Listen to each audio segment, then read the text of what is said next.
ಇನ್ನು ರಾಜ್ಯ ಕಾಂಗ್ರೆಸ್ನಲ್ಲಿ ನಾಯಕತ್ವ ಸಂಘರ್ಷ ಮುಂದುವರೆದಿದೆ. ಸಿಎಂ ಬೆಂಬಲಕ್ಕೆ ಕರ್ನಾಟಕ ಪ್ರದೇಶ ಕುರುಬರ ಸಂಘ ನಿಂತಿದೆ.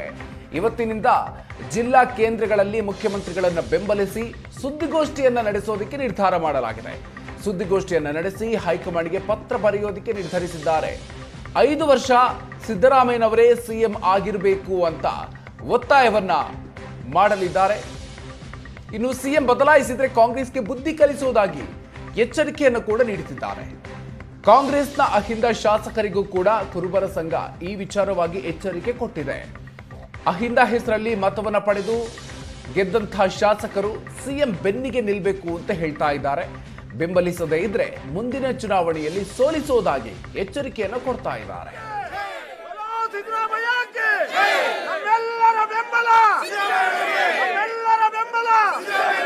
ಶೋಷಿತ ವರ್ಗದ ಬೆಂಬಲ, ಜಾತಿಗಳ ಬೆಂಬಲ, ಪ್ರದೇಶ ಕುರುಬರ ಬೆಂಬಲ.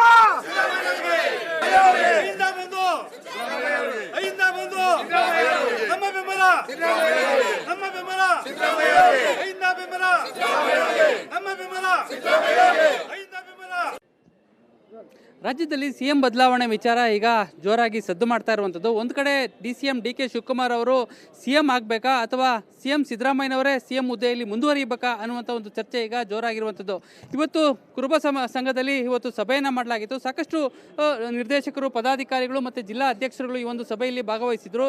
ಆದರೆ DK ಶಿವಕುಮಾರ್ ಅವರು ಸಿಎಂ ಆಗಬೇಕಾ, ಸಿದ್ದರಾಮಯ್ಯನವರೇ 5 ವರ್ಷ ಸಿಎಂ ಆಗಿ ಮುಂದುವರಿಬೇಕಾ ಅನ್ನುವಂಥದ್ದನ್ನು ಈಗ ಇವರ ಬಳಿ ಕೇಳಿ ತಿಳಿಯೋಣ. ಯಾಕೆಂತಂದರೆ ಈಗಾಗಲೇ 3 ನಿರ್ಣಯಗಳನ್ನು ಸಂಘ ತೆಗೆದುಕೊಂಡಿರುವಂಥದ್ದು. ಯಾವುದೇ ಕಾರಣಕ್ಕೂ ಸಿಎಂ ಸಿದ್ದರಾಮಯ್ಯನವರೇ ಮುಖ್ಯಮಂತ್ರಿ ಆಗಿರಬೇಕು ಅನ್ನುವಂಥದ್ದು, ಅವರನ್ನು ಕೆಳಗಿಳಿಸಬಾರ್ದು ಅನ್ನುವಂಥದ್ದು. ಬನ್ನಿ ಕೇಳೋಣ. ಮೇಡಮ್, ಈಗಾಗಲೇ ಇವತ್ತು ಸಭೆಯನ್ನು ಮಾಡಿದ್ರಿ. ಈಗ ರಾಜ್ಯದಲ್ಲಿ ಸಿಎಂ ಸಿದ್ದರಾಮಯ್ಯನವರು ಇಳಿದು DK ಶಿವಕುಮಾರ್ ಅವರಿಗೆ ಬಿಟ್ಕೊಡ್ಬೇಕು ಅನ್ನುವಂಥ ಒಂದು ವಿಚಾರ ಚರ್ಚೆ ಆಗ್ತಾ ಇರುವಂಥದ್ದು. ಇವತ್ತು ನಾನು ಈ ಮೂಲಕ ಏನು ತಿಳಿಸೋದಕ್ಕೆ ಇಷ್ಟಪಡ್ತೀನಿ ಅಂದರೆ, ಚುನಾವಣೆ ನಡೆದಂಥ ಸಮಯದಲ್ಲಿ 5 ವರ್ಷಕ್ಕೊಂದು ಬಾರಿ ಚುನಾವಣೆ ಅಂತ ನಡೆದಿದೆ. ಎಲ್ಲ ನಮ್ಮ ಅಹಿಂದ ವರ್ಗಗಳಿರ್ಬೋದು, ಎಲ್ಲ ಮತಗಳೂ ಸಿದ್ದರಾಮಯ್ಯನವ್ರ ಮುಖಾಂತರ ಸಿದ್ದರಾಮಯ್ಯನವ್ರನ್ನ ನೋಡಿ ಮತ ಚಲಾವಣೆಗಳು ನಡೆದಿದೆ. ಆದ್ದರಿಂದ ಕಾಂಗ್ರೆಸ್ ಸರ್ಕಾರ ನಮ್ಮ ರಾಜ್ಯದಲ್ಲಿ ಆಡಳಿತಕ್ಕೆ ಬಂದಿದೆ. ಇಂಥ ಒಂದು ಸಮಯದಲ್ಲಿ ಇವತ್ತು ಸಿದ್ದರಾಮಯ್ಯನವ್ರದ್ದು ಆಡಳಿತ ವೈಖರಿ ಯಾವ ರೀತಿ ಇದೆ ಅಂತ ಅವ್ರು ಮಂಡಿಸುವಂಥ 16 ಬಜೆಟೇ ತೋರಿಸುತ್ತೆ ಅವ್ರು ಏನು ಅಂತ. ಅಂಥ ಒಂದು ಒಳ್ಳೆಯ ನಾಯಕ ನಾವು ನಮ್ಮ ದೇಶದಲ್ಲೂ ಹುಡುಕಿದ್ರು ಸಿಗಲ್ಲ. ಇವತ್ತು ಅವ್ರನ್ನೇ ಕರೆದು ಎಲ್ಲ ರಾಜ್ಯದಲ್ಲೂ ಅವ್ರ ಹಿಂದುಳಿದ ವರ್ಗಗಳಿಗೆ ಪ್ರಚಾರಕ್ಕೆ ಕರೆಸ್ಕೊಂಡು ನಡೆಸ್ತಿದ್ದಾರೆ. ಈ ನಿಟ್ಟಿನಲ್ಲಿ ನಡೀತಾ ಇರೋ ಕರ್ನಾಟಕ ರಾಜ್ಯದ ಆಡಳಿತ ಸುಭದ್ರವಾಗಿ ನಡಿಬೇಕು ಅಂದರೆ ಯಾವುದೇ ಕಾರಣಕ್ಕೂ ಸಿದ್ದರಾಮಯ್ಯನವರೇ 5 ವರ್ಷದ ಮುಖ್ಯಮಂತ್ರಿಗಳಾಗಿ ಮುಂದುವರಿಬೇಕು. ಇದನ್ನು ಅನಾವಶ್ಯವಾಗಿ ಡಿಸ್ಟರ್ಬ್ ಮಾಡ್ತಾ ಇರೋದು ಸರಿ ಕಾಣ್ತಿಲ್ಲ ಅಂತ ನನ್ನೊಂದು ಭಾವನೆ.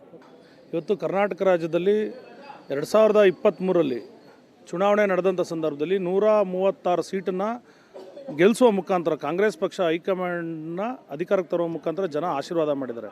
ಅವತ್ತು ಶಾಸಕರ ಸಭೆಗಳಲ್ಲಿ ಹೆಚ್ಚಿನ ಬಹುಮತ ಶಾಸಕರು ಸನ್ಮಾನ್ಯ ಸಿದ್ದರಾಮಯ್ಯ ಸಾಹೇಬರು ಮುಖ್ಯಮಂತ್ರಿ ಆಗಬೇಕು ಅಂತೇಳಿ ಒಪಿನಿಯನ್ ಕೊಟ್ಟಂಥ ಸಂದರ್ಭದಲ್ಲಿ ಸನ್ಮಾನ್ಯ ಸಿದ್ದರಾಮಯ್ಯ ಸಾಹೇಬರು ಈ ರಾಜ್ಯದ ಮುಖ್ಯಮಂತ್ರಿ ಆಗಿದ್ದಾರೆ. ಮುಖ್ಯಮಂತ್ರಿಯಾಗಿ ಉತ್ತಮವಾದಂಥ ಆಡಳಿತವನ್ನು ಮಾಡ್ತಾ ಇದ್ದಾರೆ. ಈ ರಾಜ್ಯದ 7 ಕೋಟಿ ಜನಸಂಖ್ಯೆ ಆಶೀರ್ವಾದವನ್ನು ಪಡೆದು 5 ಪಂಚ ಗ್ಯಾರಂಟಿಯನ್ನು ಈ ರಾಜ್ಯದ ಜನತೆಗೆ ತಲುಪಿಸುವಂಥ ಕೆಲಸವನ್ನು ಮಾಡ್ತಾ ಇದ್ದಾರೆ. ಅವ್ರದ್ದು ಯಾವುದೇ ಥರ ಕಪ್ಪು ಚುಕ್ಕೆ ಇಲ್ಲ. ಇನ್ನು ಮುಂದೆ 2.5 ವರ್ಷ ಏನು ಬರ್ತಾ ಇದೆ, ಆ 2.5 ವರ್ಷನೂ ಸನ್ಮಾನ್ಯ ಸಿದ್ದರಾಮಯ್ಯ ಸಾಹೇಬರು ಮುಖ್ಯಮಂತ್ರಿಯಾಗಿ ಇರಲಿ ಅಂತೇಳಿ ನಮ್ಮೆಲ್ಲರ ಒಕ್ಕೂರಲ ಒತ್ತಡ ಅಂತೇಳಿ ನಾನು ತಮ್ಮ ಮಾಧ್ಯಮದ ಮುಖಾಂತರ ಹೇಳಲಿಕ್ಕೆ ಬಯಸ್ತೇನೆ. ನಾವು ಹೇಳೋದಕ್ಕೇನು ಹೇಳೋಕ್ಕೆ ಇಷ್ಟಪಡ್ತೀವಿ ಅಂದರೆ, ನಮ್ಮ ಸಿದ್ದರಾಮಯ್ಯ ಸಾಹೇಬರು ತುಂಬ ಜನ ಶಾಸಕರಿಗೆ ಕೈಬಲ ಆಗಿದ್ದರು. ಶಾಸಕರುಗಳು ಅವರು ಬಾಯಿಗೆ ಏನು ಮಡಿಕೊಂಡಿದ್ದಾರೆ, ಮಡಿಕೊಂಡಿದ್ದಾರೆ ಏನೋ ಒಂದು ಗೊತ್ತಾಗ್ತಾ ಇಲ್ಲ. ಅವ್ರು ಬಂದು ಮುಂದೆ ಸಾಹೇಬ್ರ ಪರ ನಿಂತು ನಾವಿದ್ದೀವಿ, ನೀವು ಮುಂದೆ ಇನ್ನೂ 2 ವರ್ಷ ಕಂಟಿನ್ಯೂ ಆಗಿ ನೀವು ಅಂತ ಅವರು ಬಲ ಕೊಡ್ಬೋದಲ್ಲ. ಎಲ್ಲೋಗಿದ್ದಾರೆ ಶಾಸಕರುಗಳು? ಸಿದ್ದರಾಮಯ್ಯ ಸಾಹೇಬರು ಗೆಲ್ಲ ಗಂಟ ಬೇಕಿತ್ತ ಶಾಸಕರುಗಳು. ಈಗ ಎಲ್ಲಿ ಹೋಗಿದ್ದಾರೆ ಕೆಲ ಶಾಸಕರುಗಳು. ಇದಿಷ್ಟು ಕುರುಬ ಸಂಘದ ಏನು ಪದಾಧಿಕಾರಿಗಳು ಮತ್ತು ಜಿಲ್ಲಾಧ್ಯಕ್ಷರು ಇವತ್ತು ಸಭೆಯಲ್ಲಿ ಭಾಗವಹಿಸಿದರು. ಯಾವುದೇ ಕಾರಣಕ್ಕೂ ಸಿಎಂ ಸಿದ್ದರಾಮಯ್ಯನವರೇ 5 ವರ್ಷ ಮುಖ್ಯಮಂತ್ರಿಯಾಗಿ ಮುಂದುವರಿಯಬೇಕು ಅನ್ನುವಂಥ ಒಂದು ನಿರ್ಣಯವನ್ನು ತೆಗೆದುಕೊಂಡಿರುವಂಥದ್ದು. ಯಾಕೆಂದರೆ ಮುಂದಿನ ದಿನಗಳಲ್ಲಿ ಸಿದ್ದರಾಮಯ್ಯನವರನ್ನ ಬದಲಾಯಿಸಿದ್ದೇ ಆದಲ್ಲಿ ದೊಡ್ಡ ಮಟ್ಟದಲ್ಲಿ ಒಂದು ಏಟನ್ನು ಕೊಡೋದಕ್ಕೆ ಕೂಡ ಇವತ್ತು ಸಂಘದಲ್ಲಿ ಒಂದು ನಿರ್ಣಯವನ್ನು ಕೈಗೊಂಡು ಪಾಸ್ ಮಾಡಿರುವಂಥದ್ದು. ಕ್ಯಾಮ್ರಾ ಪರ್ಸನ್ ನಾಗರಾಜ್ ಜೊತೆ ನಂದೀಶ್ ಮಲ್ಲೇನಹಳ್ಳಿ, ಏಷ್ಯಾನೆಟ್ ಸುವರ್ಣ ನ್ಯೂಸ್, ಬೆಂಗಳೂರು.